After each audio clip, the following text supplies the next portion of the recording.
નમસ્કાર મિત્રો, સ્વાગત કરું છું આપ સર્વ કોઈ મિત્રોનું ગવર્મેન્ટ જોબ ઇન્ફોના યુટ્યુબ પ્લેટફોર્મ પર. તો મિત્રો, આજના વિડીયોમાં આપણે પશુપાલક વિભાગની પશુપાલકો માટે એવી અગત્યની યોજના વિશે ચર્ચા કરીશું કે જે યોજનાનું નામ છે પશુધન વીમા સહાય યોજના. આ યોજના અંતર્ગત પશુના મૃત્યુના સંજોગોમાં અહીં પશુપાલકોને સહાય આપવામાં આવે છે. તો યોજના વિશે તમામ પ્રકારની માહિતી એક જ વિડીયોમાં મેળવીશું, પરંતુ તે પહેલા વિડીયો ગમે તો લાઇક અને શેર કરી દેજો. ચેનલમાં નવા હોય તો ચેનલ સબસ્ક્રાઇબ કરી દેજો. તો ચાલો મિત્રો, વિડીયોની શરૂઆત કરીએ. તો મિત્રો, સૌથી પહેલા આપણે ચર્ચા કરીશું આ જે પશુધન વીમા સહાય યોજના છે તેનો મુખ્ય હેતુ શું છે. તો કે મિત્રો, પશુપાલનના પશુના મૃત્યુના સંજોગમાં આર્થિક નુકસાન થતું હોય છે, તેની સામે રક્ષણ પૂરું પાડવાના આશ્રયથી વર્ષ 2024-25ના બજેટમાં ગુજરાત સરકાર શ્રી દ્વારા 23 કરોડની જોગવાઈ કરી હતી અને પશુધન વીમા સહાય યોજનાની શરૂઆત કરવામાં આવી છે. જે યોજના અંતર્ગત પશુપાલકોને પશુના મૃત્યુ થાય તો તેવા સંજોગોમાં આર્થિક સહાય આપવામાં આવે છે. ચર્ચા કરેલી લાભ વિશે કે યોજનાનો લાભ છે તે કોને કોને મળવાપાત્ર થશે.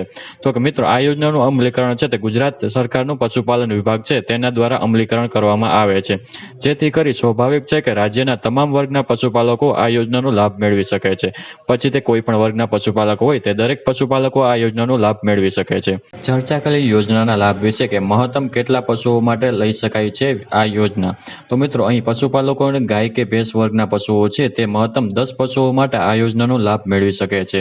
ગાય કે ભેંસ વર્ગના પશુમાં વધુમાં વધુ 10 પશુ માટે આ યોજનાનો લાભ મેળવી શકાય છે. મિત્રો, અહીં ભારત સરકારનું નેશનલ લાઇવસ્ટોક મિશન છે તે અંતર્ગત પશુપાલકોને વીમા પ્રીમિયમ સબસિડી આપવામાં આવે છે. તે ઉપરાંત રાજ્ય સરકાર શ્રી દ્વારા આ યોજના હેઠળ વધારાની સહાય આપવામાં આવે છે. અહીં મિત્રો, પશુપાલકો યોજનાનો લાભ મેળવી વીમા કંપનીને ₹100 પ્રીમિયમ ભરી પોતાના પશુઓને વીમો છે તે ઉતરાવી શકશે. હવે મિત્રો, અહીં માત્ર ₹100 જ પ્રીમિયમ ભરવાનું રહેશે. પ્રીમિયમ જે બાકીની રકમ છે તે સબસિડી એટલે કે રાજ્ય સરકાર દ્વારા વીમા કંપનીને સીધી જ ચૂકવી દેવામાં આવશે.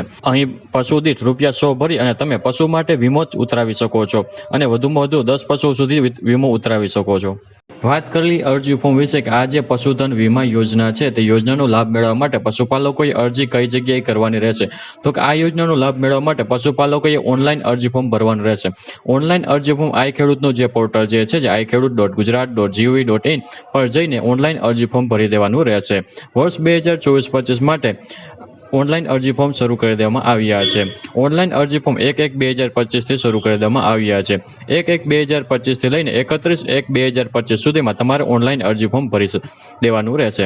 ઓનલાઈન અરજી ફોર્મ ભર્યા બાદ તેની પ્રિન્ટ કાઢી લેવાની રહેશે. તેની સાથે તમામ ડોક્યુમેન્ટ જોડી અને તમારા તાલુકામાં આવેલું પશુપાલક વિભાગની કચેરી છે તે કચેરી ખાતે 7 દિવસની અંદર જમા કરાવવાનું રહેશે. ચર્ચા કરેલી ડોક્યુમેન્ટો છે કે અરજી ફોર્મની સાથે કયા કયા ડોક્યુમેન્ટ જોડવાના રહેશે. તો અહીં મિત્રો, જાતિનો દાખલો, જો દિવ્યાંગ હોય તો દિવ્યાંગતાનું પ્રમાણપત્ર, રેશન કાર્ડ, આધાર કાર્ડ, ચૂંટણી કાર્ડ, બેંક ખાતાના પ્રથમ પાનાની નકલ અથવા તો રદ કરેલ ચેક.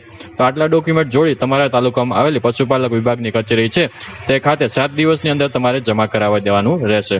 તો આવી રીતે મિત્રો, પશુપાલકો માટે એવી અગત્યની યોજના કહી શકાય પશુધન વીમા યોજના, જે યોજના અંતર્ગત પશુને વીમા ઉતરાવી શકશે અને તેના મૃત્યુના સંજોગોમાં સહાય મેળવી શકશે.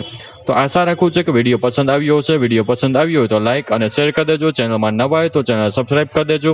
ફરી મળીશું નવા વિડીયોમાં, નવા ટોપિકમાં. ત્યાં સુધી મિત્રો, જય હિન્દ, જય ભારત.